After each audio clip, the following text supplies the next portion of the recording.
जो लोग बिल्कुल ऊंचाई पे पहुंच गए थे, उनका काउंटडाउन शुरू हो गया है और नीचे जाते जा रहे हैं। इतना गिरते जा रहे हैं कि वो हो सकता है न जाने कहां पहुंच जाएं। अभी तक जो जनता का गुस्सा नजर आया है, ये गुस्सा हर चरण में बढ़ता जा रहा है और जब 7वें चरण में पहुंचेगा चुनाव, तो जनता का गुस्सा इनके खिलाफ 7वें आसमान पर पहुंच जाएगा। जो हमें और आपको 400 पार का नारा देकर के डरा रहे थे, वो अंदर ही अंदर सोच रहे हैं कि अब तो जनता ने नारा ही बदल दिया है। इस बार 400 पार नहीं, 400 हार होने जा रही है। जहां कहीं थोड़ी बहुत छाया भी मिल रही है, वहां भी लोग दिखाई दे रहे हैं। कुछ साथी अर्जुन के पेड़ पे चढ़ गए हैं, वो भी हमें दिखाई दे रहे हैं। मैं आप सबका बहुत बहुत आभार और धन्यवाद देता हूं। मुझे उम्मीद है कि 2024 का चुनाव जो होने जा रहा है, आजमगढ़ के लोग न केवल जिताने जा रहे हैं, बल्कि इस बार यहां की जनता ने जो मन बनाया है कि रिकॉर्ड मतों से समाजवादी पार्टी जीत करके जाएगी। और इधर न जाने क्या हो जाता है दूसरे लोगों को, आजमगढ़ का नाम लेते ही उन्हें परेशानी हो जाती है और इतनी परेशानी हो रही है कि आजकल उनके भाषणों में भाषा बदल गई है। जो हमें और आपको 400 पार का नारा देकर के डरा रहे थे, वो अंदर ही अंदर सोच रहे हैं कि अब तो जनता ने नारा ही बदल दिया है। इस बार 400 पार नहीं, 400 हार होने जा रही है। ये जो 400 पार का नारा थोड़ी देर में समझ में आया। जिन लोगों को गिनती ठीक ठाक मालूम होगी और हिंदी को समझते होंगे सही तरीके से, 400 पार का मतलब तो यही हुआ कि 543 के बाद जितनी सीटें हैं, वही भारतीय जनता पार्टी जीतने जा रही है, एनडीए जीतने जा रही है।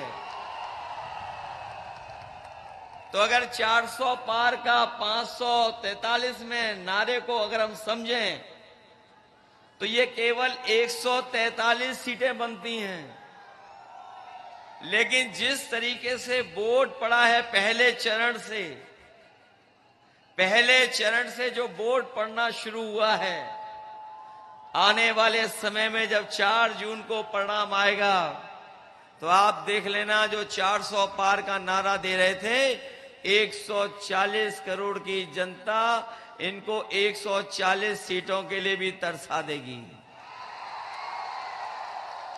जो लोग बिल्कुल ऊंचाई पे पहुंच गए थे, उनका काउंटडाउन शुरू हो गया है और नीचे जाते जा रहे हैं। इतना गिरते जा रहे हैं कि वो हो सकता है न जाने कहां पहुंच जाएं। और जो ये 2 चरण आखिरी बचे हैं, ये 6वां और 7वां, अभी तक जो जनता का गुस्सा नजर आया है, ये गुस्सा हर चरण में बढ़ता जा रहा है और जब 7वें चरण में पहुंचेगा चुनाव, तो जनता का गुस्सा इनके खिलाफ 7वें आसमान पर पहुंच जाएगा। ये लोग जो बड़ी बड़ी बातें कह करके हमें आपको समय समय पे गुमराह करते रहे, जिन्होंने कहा कभी कि आय दोगुनी हो जाएगी किसानों की। हमारा किसान हिसाब किताब लगा रहा है 10 साल बाद भी किसी किसान की आय दोगुनी नहीं हो पाई। और जब हमारा गरीब और किसान लागत का हिसाब किताब लगाता है तो बताओ लागत बढ़ गई कि नहीं बढ़ गई 10 साल में।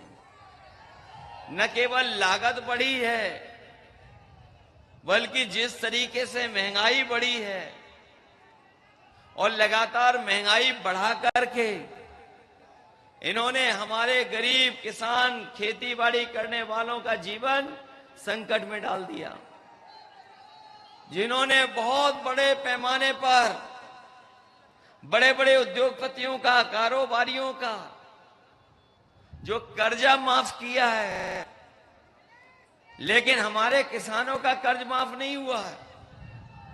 इसलिए मौके पर हम आपको भरोसा दे रहे हैं। आपने इंडिया गठबंधन और समाजवादी पार्टी के बारे में पढ़ लिया होगा, जान लिया होगा, और ये इंडिया गठबंधन ने तय किया है कि जिस तरह बड़े उद्योगपतियों का, कारोबारियों का कर्ज माफ हुआ है, आने वाले समय में 4 जून के बाद जब सरकार बनेगी तो हमारे गरीब और किसानों का भी कर्ज माफ उसी तरीके से होगा। उन्होंने जब नियम बनाया तो नियम ये बनाया कि जिन लोगों का कर्ज बैंक से है और 5 करोड़ से ऊपर का कर्ज है उन्हीं का कर्ज माफ होगा। इन्होंने गरीबों के साथ धोखा किया, किसानों के साथ धोखा हुआ, क्योंकि हमारा गरीब और किसान केवल लाखों में देता है। इन्होंने 26 लाख करोड़ अभी तक बड़े बड़े उद्योगपतियों का कर्ज माफ किया पिछले 10 साल में, लेकिन उसके 10% भी अभी किसानों का कर्ज जो माफ नहीं हुआ है।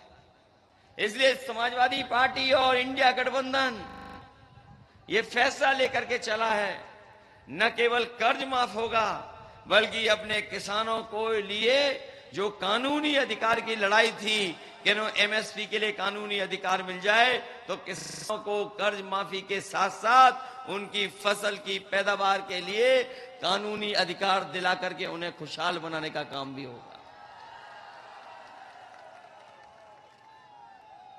वहीं यहां हमारे नौजवान हमें दिखाई दे रहे हैं, ये बहुत मेहनत तैयारी कर करके परीक्षाएं देने जाते थे और पिछले 10 साल से लगातार कोशिश कर रहे हैं कि इन्हें नौकरी और रोजगार मिल जाए। न इस सरकार ने नौकरी दी, न इन नौजवानों को सम्मानजनक रोजगार दिया।